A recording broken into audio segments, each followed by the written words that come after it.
to find and groom children online and offline, to abuse and penetrate them, and to avoid being found by family members or the police. The new rules also clarify once and for all that consent must be interpreted in the best interest of the child. Consent must be free and voluntary and cannot be deduced solely by the child's silence or lack of resistance. In the case of children in particular, freezing is an extremely common reaction to sexual assault. It must be clear throughout the EU that freezing when assaulted can never be mistaken for consent. We also propose to extend the statute of limitation. That is, the time period during which a crime can be investigated and brought to court. Research tells us that victims of child sexual abuse are, in most cases, unable to come forward until well into adulthood. They have to overcome deep trauma before they can speak of their abuse, and this can take a long time. Many years, often decades, pass before they can report the abuse they suffered. Today, they are often told that it's too late. Law enforcement can no longer take action. This is why we propose an ambitious approach on statutes of limitation. It's only with sufficient long limitation periods that we will be able to bring justice to victims and bring perpetrators to justice. I would like to give you a few examples. Sarah was a young ice skater when she was raped during 2 years by her coach, who kept her under his hold. She had 30 years of repressed memory and many other psychological hardship that made it impossible for her to report this. When she was finally able to speak, it was too late because of the statute of limitations in France. Nanu was 18 months old when she began to be sexually abused by 3 priests. Each day she lived in distress and fear of the perpetrator's visit. They raped her hundreds of times until the age of 13. Then she fled from the home to escape them and began working in a factory. It took her years to be able to report. And when she was strong enough to report, even though one of the perpetrators was still alive, it was too late because of the statute of limitation. Pedro, a 9-year-old who was abused by the psychotherapist, managed to convince his parents to cease the psychotherapy, but was unable to speak to them about the abuse before he was 40 years old. When he turned 57, he was heard as a witness in the trial of this perpetrator who abused hundreds of children over decades. Pedro was not considered as a victim because of statute of limitations.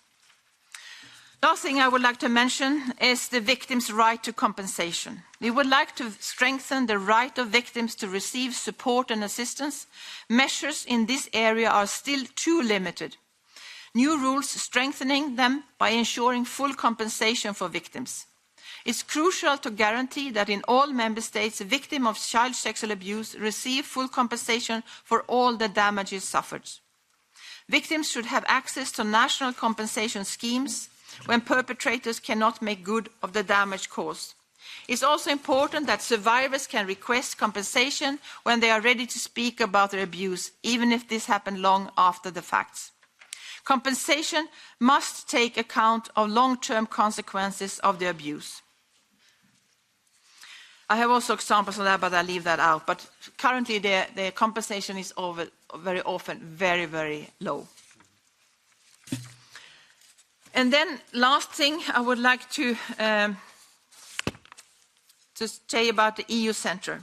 To improve both, the EU Centre is proposed in the regulation. But here we come with the legislation to improve prevention and assistance to victims program.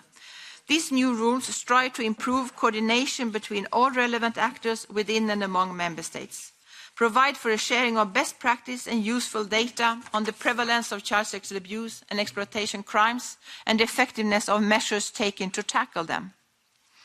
To achieve this objective, the recast directive attributes a fundamental role to the EU Centre to prevent and combat child sexual abuse.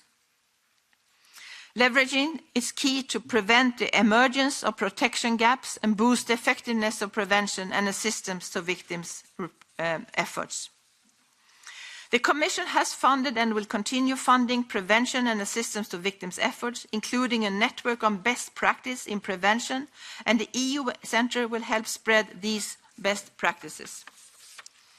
I'm looking forward to continuing supporting the LIBE Committee's work on this directive and on the solid foundation laid by the draft report presented by Mr. Lenaers before the summer. And I'm happy to answer any question that you might have. Thank you, Commissioner. Thank you very much for your presentation. Regarding this appalling reality of child abuse, child exploitation, to which this committee has devoted so much time over the last years, and will continue to do so, following your proposals. So I start the round of political groups with the EPP representative, Mr. Jeroen Lenaers. The floor is yours for 2 minutes, and then it will be answered by Commissioner Johansson. Mr. Lenaers. Yes, thank you, Mr. President. Once again, thank you to Commissioner Johansson as well. It's a bit strange in a way that we have the presentation of the proposal after we already had the first presentation of the draft report in the Parliament, but I think it also shows the commitment and the importance that we from the Parliament side attach to this proposal. I think it was very important to get started, and we look forward to also continue the work now. There is indeed an alarming increase in the dissemination of child sexual abuse material. You mentioned the 36 million reports by NECMEC.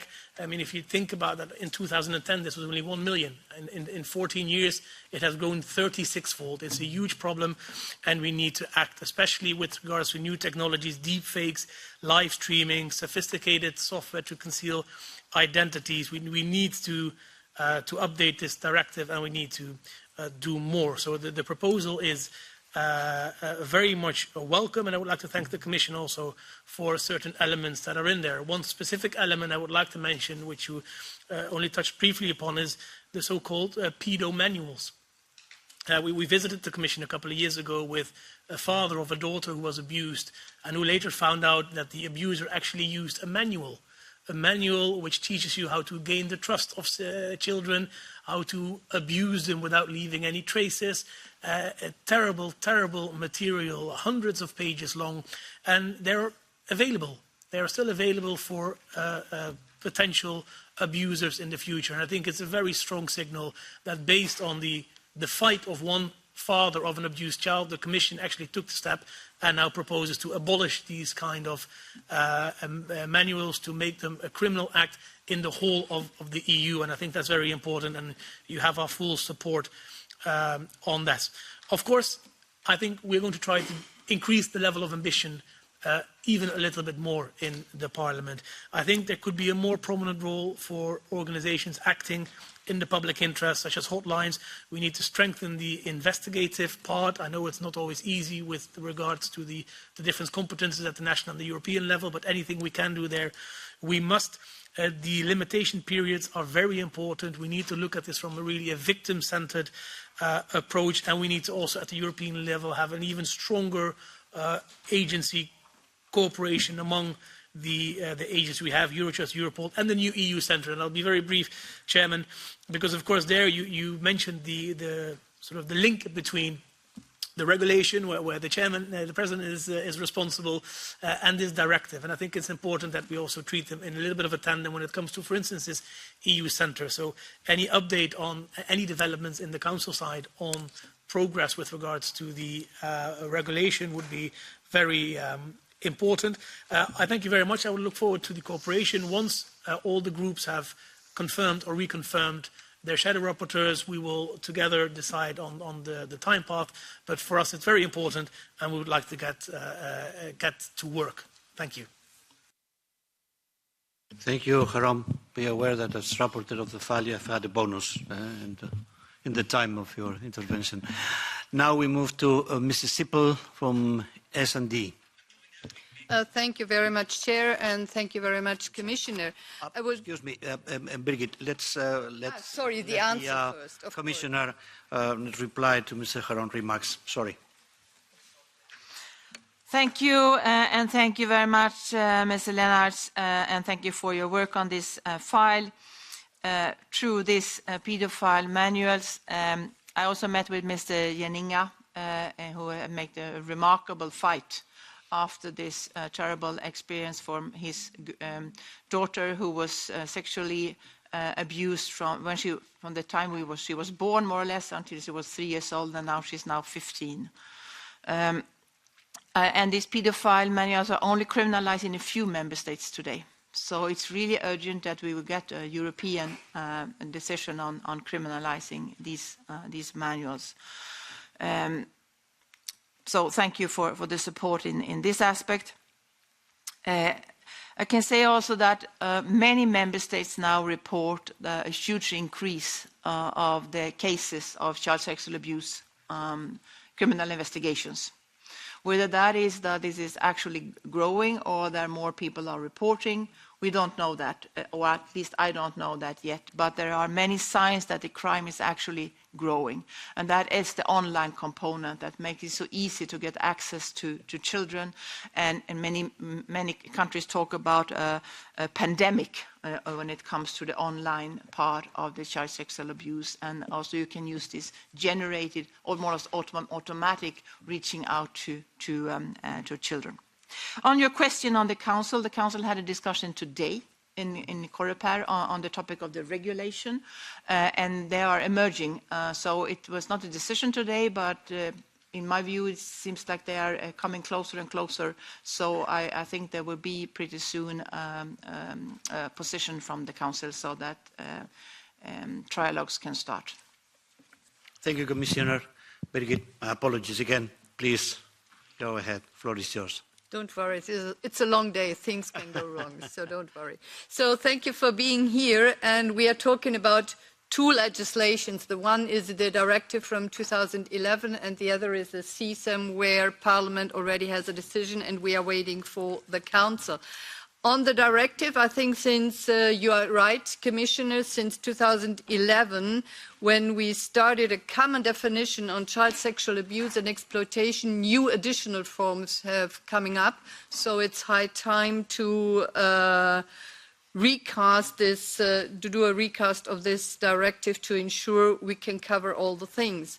I remember that in our last LIBE mission to the United States, we also had an exchange with the FBI, and we talked about all these different and new forms. And I remember that one of the colleagues said, but you are the United States, you are the FBI. You will follow all the files, isn't it? All the cases. And the sad answer was, no, we can't. It's too many. So clearly we have to do something. In addition to trying to find out what's going on online, I'm also concerned about what you said, that even not only children but also teens, very often they don't talk about what happened to them. And there are also cases that even if they talk about, sometimes their environment isn't taken that seriously. So we obviously also have a challenge in the real world, in our neighborhoods, not only in the internet. And to that extent, I would like to hear more about the new center, the communication. They have a chance to contact someone immediately to find out what's going on. So are there already concrete ideas what kind of expertise, organizations, and whatever we could bring together in this center? Thank you, Birgit. Commissioner. Thank you very much. I will come to this important topic on how we can build a really good center that can make a real difference. But just also a remark on the FBI answer. In this special center, but it's not under FBI, it's under the Department of Homeland Security, which deals specifically with the child sexual abuse. So they also have a lot of expertise there. But of course, your conclusion is right, because it's so huge. And the material is overwhelming. So police really have a big problem on also to sort out how to be able to deal with this. So I'm not in a position to come with additional proposals to what the two ones I already presented when it comes to the center, but I can give some remarks. I was recently in Australia a few months ago and visited their center. And I must say I was quite impressed on their approach, on how they are reaching out to the ordinary children, parents, school, child care centers, producing materials and in a language that they had taken an approach to protect their children, which is like a public health approach to protect the children online. And I think that was very interesting, and I think that we should see if we can learn from that. I also learned in Australia that the prevalence of the crime seemed to be doubled compared to Europe. So they estimate, if we estimate one girl in 5, they estimate 2 girls in 5. We estimate 1 boy in 10, they estimate 1 boy in 5. So I'm going soon to Canada to visit their center in Winnipeg. The Australian one is in Brisbane in Australia. And I also, of course, been to NECMEC, close contact with them. I think we should learn from others. And I think that a lot of things are going on in our member states. But to be very honest with you, we don't know what works and what doesn't. So this is important that you do not just ease yourself, but we are doing something. But also to make sure that this is something that have effect in protecting children. So I think that we have a lot in front of us here. Thank you, Commissioner. Now for PFE Group, Monsieur Legeri. Merci, Monsieur le Président. Thank you, Chair. Thank you, Commissioner, for the presentation that you gave. I think we all agree that child sexual abuse are particularly horrific crimes because it leaves long-term consequences and significant consequences for the victims. We all share the idea that the current legal framework from 2011 needs to be updated, especially in order to take into account the technological developments that have occurred over the last decade. And these technological developments have also increased the risks that children are exposed to on the internet and in the digital environment. So all of the political groups, want all the political groups to be able to work together for a targeted update to the existing legislation. And our group is going to examine your proposal and work on this. But within the European Parliament, I was quite surprised to learn that some of our colleagues from FEM and other committees want to join this this work that's clearly relates to criminal law, and we think this would slow down our work and bog it down with ideological issues. So my question is very simple. Even though it relates to internal Parliament organisation, I'd like to know if you would like FEM to be involved in this, or if you want the Libe Commission to be able to do its work as regards criminal law. Thank you. Monsieur Legeri, Madame Johansson. Yes, thank you. First, I fully agree that this is a horrific crime and there are increasing risks. And I think we have a special challenge because it's such a silent crime. It's not like terrorist attacks or shootings or sabotage or bombings. It's very, very silent, and most of the kids keep silent for a very, very long time. And I think it's our responsibility as parents, as adults, but also as legislators to actually speak up for the children and to make sure that we have the proper criminal law in place. So I count on this Parliament in that aspect. When it comes to how Parliament organizes work, I will never interfere in that. Thank you, Commissioner. Now for ECR, it is Mr. Weimers, Charlie Weimers, who will be taking the floor. Mr. Weimers, the floor is yours. Tack, herr ordförande. Thank you very much, Chair. It's really quite painful to hear these stories about children who have been subjected to these awful attacks. I have complete sympathy with the intention to protect children at a national level. There needs to be stricter, more targeted legislation, more protection of the children in the environment. They're in perhaps chemical castration as an option. When we look at the EU strategy, we need to make sure that we have an effective strategy, that we have the right legislation.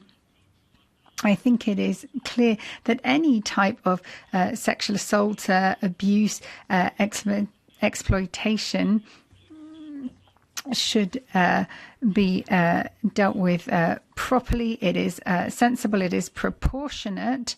But the other proposal that goes along this, that looks at mass surveillance of electronic communication, that is not sensible and that is not proportionate. That is control. So I do take quite a critical proposal here. Now, despite the criticism and opposition, it seems this is being taken forward, despite a number of member states having concerns. We have to respect people's private lives. Commissioner, this is something that will really go down in history, I think, not in the way that you want. It's going to go down together with the Migration Pact, for example. What we're talking about here is mass surveillance. There's a chance here to still turn back to withdraw this proposal so we do not have mass surveillance in Europe, so that does not become a reality. Thank you. Thank you, Mr. Weimers. Thank you, Mr. Weimers. I'm not here to talk about the regulation where the Parliament already has its position, but I would like to make a few remarks. I have not put forward any proposal on mass surveillance. I put forward a proposal on the responsibility for internet companies to protect children online. I respect that there are different views. It should be in a democracy. Different views between different individuals, different political parties, could also be different position between Parliament, Commission and Council. That is actually how it should work in a democracy. And after that, we come to our different positions, then we do the negotiations and come to a conclusion. And this is what I'm looking forward to.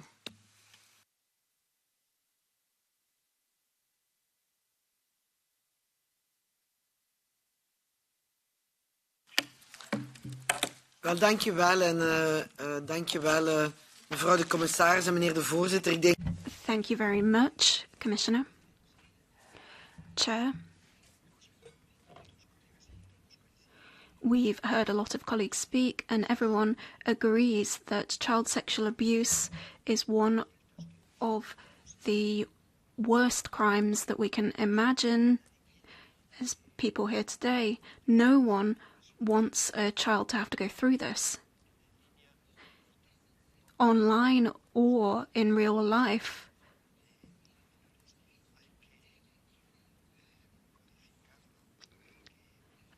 And we have to legislate this, and we have to establish specific rules on this. We've already developed texts, drawn up texts before the elections, and we will restart this work on these texts. And for both of us, I think it's essential for us to put an end to this issue of the statute of limitations.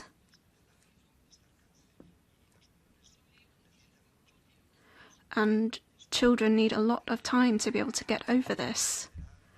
And we also have to empower victims, because these victims will be victims throughout their lives, and so they'll continue to need support.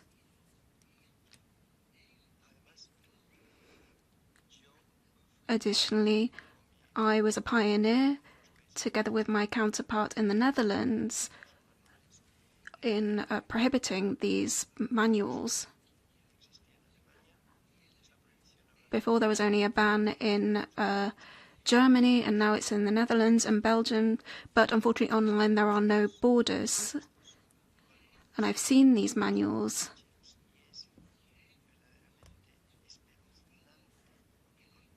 And it's really shocking and horrifying what they contain. It's unimaginable that someone could come up with this. So we need to ban these manuals all over Europe. And as we can see, new technologies are very important here.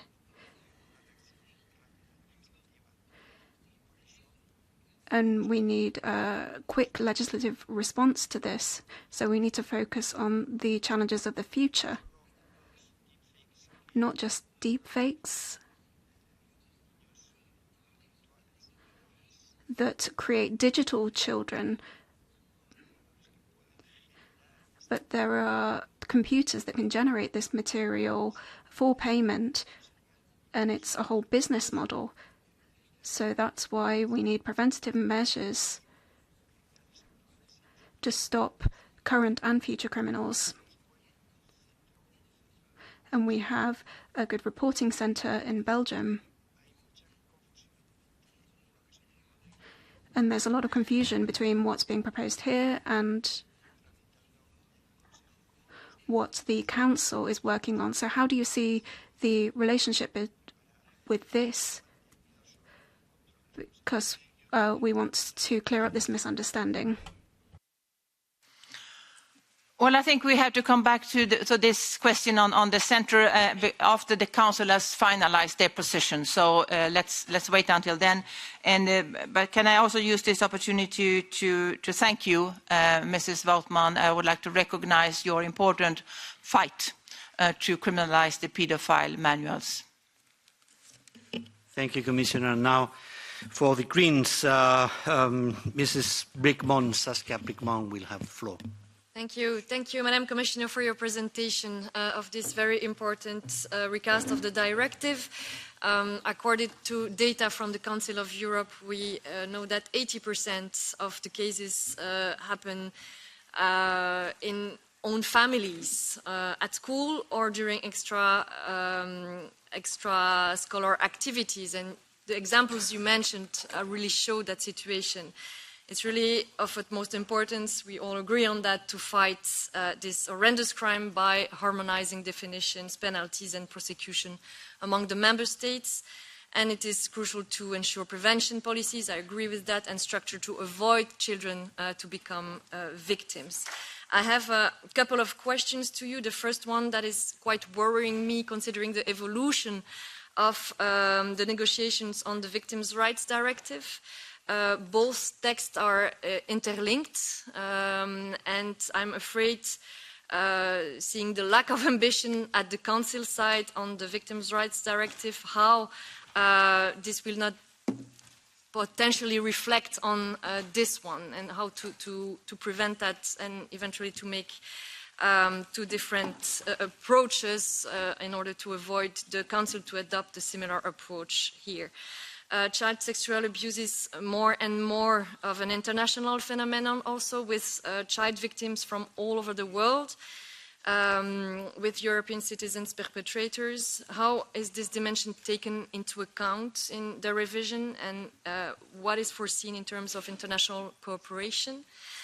I wanted also to stress children in even more vulnerable situations, including children in migration, where reporting such crimes is even more difficult, even though it's already difficult in other situations, including because of the transfer of information between police and administrative authorities. What do you envisage to avoid such under-reporting? Thank you very much. Thank you, Mrs. Brickman. Commissioner Johansson. Yes, thank you. Thank you, Mrs. Brickman. I must say that many of the questions you raise, I would like to... You're raising important issues. So first, when it comes to the victims' right, I think it's really important that we continue to have a very high ambition for the victims' compensation and the protection of victims and the support for victims. And that's why we put this very much into this into this proposal, and have not the latest on the negotiations on the Victims' Rights Directive. Is under DG Ranger's responsibility, but for me this is extremely important, and I count on this House to have a high ambition when it comes to the protection of victims. The international cooperation is extremely important. It's not really part of this criminal law that I propose in the directive, but it's really present in the work, for example, that Europol is doing, and it will be present for the EU Centre to have these links also with other similar centres, for example. So this is, I fully agree that this is a very important part. You mentioned children that are in special vulnerability. That could be migrant children, could be children in institutions, could be children for other reasons that are more vulnerable than others. And it's true what you said, Mrs. Brickman, that most of the child sexual abuse takes place by somebody that is close to the child, somebody he or she knows, close, a family or a neighbor or school or, you know, a football trainer, something like that, a priest. And of course, if you are in a special vulnerable situation, this is extremely important. I do hope that this will be an aspect that we can specifically focus on for the centre when it comes both for the prevention, special measures to be taken, but also when it comes to the support of victims. Thank you, Commissioner. I have no speaker from the group of the left on my list. Is that right? It seems it's right. And I have no speaker from the ESN group either. Well, if that is the case, we go on to our second round that, as we did in the previous session, will be answered by the Commissioner in overall reply, and then your final remarks. Starting with EPP, I'll give the floor to Monsieur François-Xavier Bellamy. Monsieur Bellamy, floor is yours. Merci, Monsieur le Président. Madame la Commissaire, évidemment. Thank you, Chairman. Thank you, Commissioner. Well, this clearly is a major issue that we're discussing today, and I'd like to take this opportunity to add to a question asked by a previous colleague, a question on the possibility of adding sexual abuse on minors to the list in the 2004 directive. I mean, it was a directive that was drafted a long time ago, and digital issues weren't the issues that they are today. And I think the digital world is also a possibility for people to expose minors to sexual acts without their consent. So they could perhaps be forced to watch pornography. I mean, I organised a meeting here in the European Parliament 2 years ago with psychologists, psychiatrists and doctors, and it emerged that recent studies show that if minors are exposed to pornography online, well, they can then be psychologically damaged in the same way as if they were being abused themselves. Now, the NGO quoted by Mr. Lenners said that unfortunately over 300,000 minors in Europe are exposed to pornography, and this can only have serious effects on them in terms of their relationships in the future. So the question is, shouldn't exposing minors to pornography online be added to the list of crimes? Because I think now member states are using European law to say that they can't stop people accessing online platforms, and I think this has gone on too long. We can't have our own European law being used to enable these kinds of things taking place vis-à-vis minors. Thank you. Merci, Monsieur Bellamy. Now for the ECR group, Mrs. Jadwiga-Wiśniewska. Dziękuję, panie przewodniczący. Thank you so much, Chair. Ladies and gentlemen, sexual harassment of minors is extremely cruel, and obviously the punishment should be very decisive. The data is alarming. Every second, at least 2 pornographic images concerning children, minors, are being published. 40% of them concerns children younger than 10 years. 20% of children in Europe are victims of sexual violence and abuse. So what needs to be done is to take steps which will be truly efficient. We have to answer this challenge, we have to face this challenge, and tell us how to protect and how to prevent and how to detect such crimes. And I think that this practice concerning victims and justice for the victims, including the prolongation of statutes of limitations, this is a very good direction. Also, compensations, right to compensations should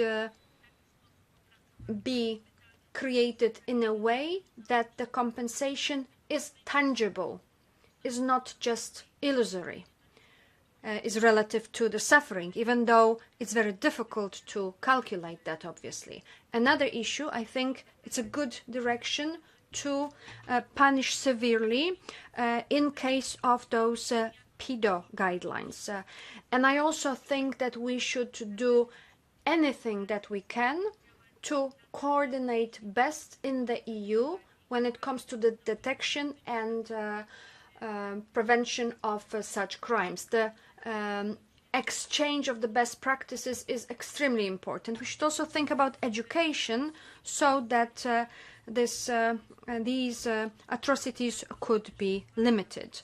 I also think that we should always remember that we should look for certain balance between the protection of privacy and prosecution of pedophiles. However, I want to stress that the protection of children is of utmost importance. Protection from sexual abuse, but also we have to remember that the instrument that we are going to use need to take care of their privacy. So I understand that finding the right balance here will be extremely difficult, but we are ready to cooperate. Now we go to the Renew Group. The floor goes to Mrs. Raquel Garcia. Yes, hi. Yes. I have 2 short questions. Thank you for being here, Commissioner. I know it's quite early, but the European Parliament's position counts on good cooperation of the Member States in material as well as personal needs. Do you find any expected hurdles in this cooperation at this time from the side of Member States? And also I was wondering, how did you find the cooperation of the online platforms in limiting sexual abuse and the dissemination of the sexual abuse material of children, because they are a very key player in this game. So I was wondering if you could maybe expand on these 2 points. Thank you so much. Thank you. Now to end this round, I'll give the floor to non-inscrit member Eric Kaliniak. Mr. Kaliniak, the floor is yours.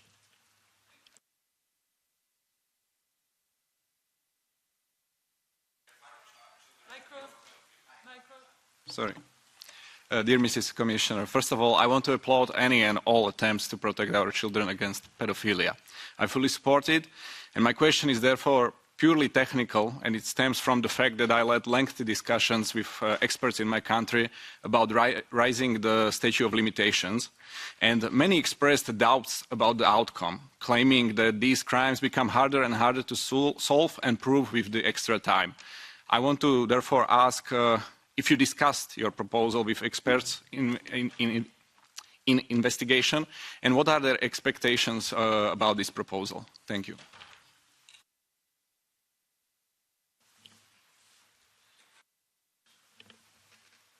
Thank you, Mr. Kaliniak. Commissioner, you have 4 minutes to answer the questions. Yes, thank you all for your remarks and questions. First, to expose children for child sexual abuse material. It's really severe, as Mr. Bellamy said, and I could also add to that that this is also a method used by the perpetrators to small children to try to convince them what is normal, what they should agree to be able to do together with the perpetrators. So this is really severe. To criminalize this is part of the access to pornographic material for minors, as part of the file that Xavier is responsible for on the regulation. It's also included in the current directive from 2011. So I do think that this is covered already, but let's have another look to make sure that it's really the case. Otherwise, I count on Parliament to look at this. Second, to Mrs. Wisniewska, sorry, excuse me. I do really agree with you that protection of children is of the utmost important, and I think really to be able to better protect children, as I answered earlier, I think that when I traveled a lot on this topic to visit other countries, but also in our member state, I must say that we can learn a lot between member states, but we can also learn pretty much from countries outside the European Union, because it's a global threat. And they are dealing with it differently, but I think there are very important lessons to learn. I mentioned Australia, and I think US, Canada, UK are countries where we should really also learn from their experience to make sure that we use the best practice to protect our children, and also to exchange, of course, best practice with those countries. On the question on the member states, how they are working on this directive, it's very, very positive. So there's a great support, been on the political level from the beginning, and the work is going on a good pace in all the working groups on the council side. So the current Hungarian presidency expects to have a position before the end of their presidency. So it's going quite smooth. The online platform could be a seminar in itself. So there are very different approaches, I must say. There are a few. Sometimes one platform has a very good and active approach in part of their services and not in other part of their services. We also have some actors that just deny that they have any responsibility of what's going on their services. So they're very, but we also have those that are quite active in setting up schemes to protect their users on their services. So this is very diverging, and I stop there for this moment.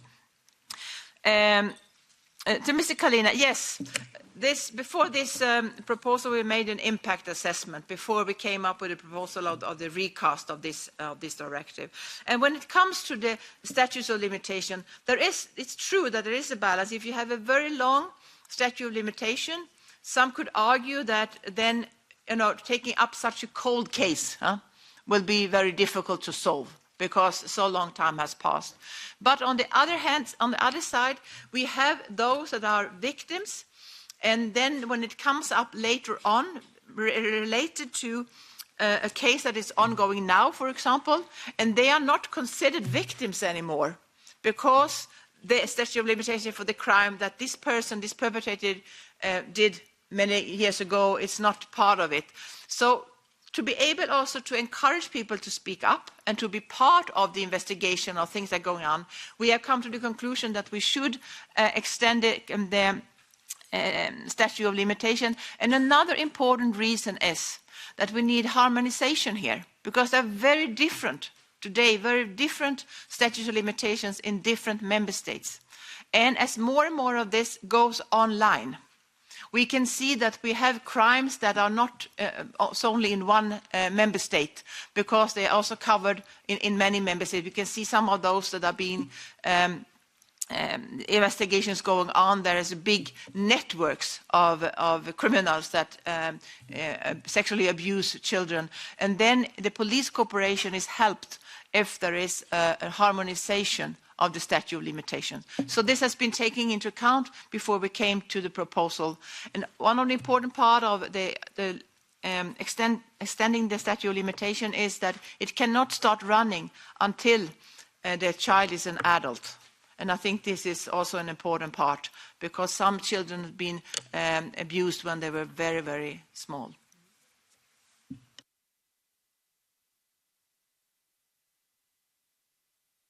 The right time to express our acknowledgement to Commissioner Johansson for her very special commitment on this issue and the leadership that she has provided by putting forward very important proposals that have been dealt with by the Parliament. So thanks, Commissioner Johansson. I think that this session has always proved that the LIBE Committee is fully aware of the need to provide a better protection to our children in very many different areas, and I'm sure that we will continue to work closely with the Commission on the legislative proposals to that purpose. Thank you very much. Thank you very much.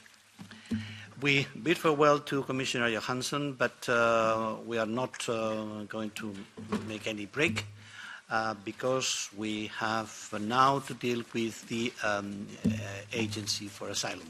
Okay? How are you? Good, and you? Well done.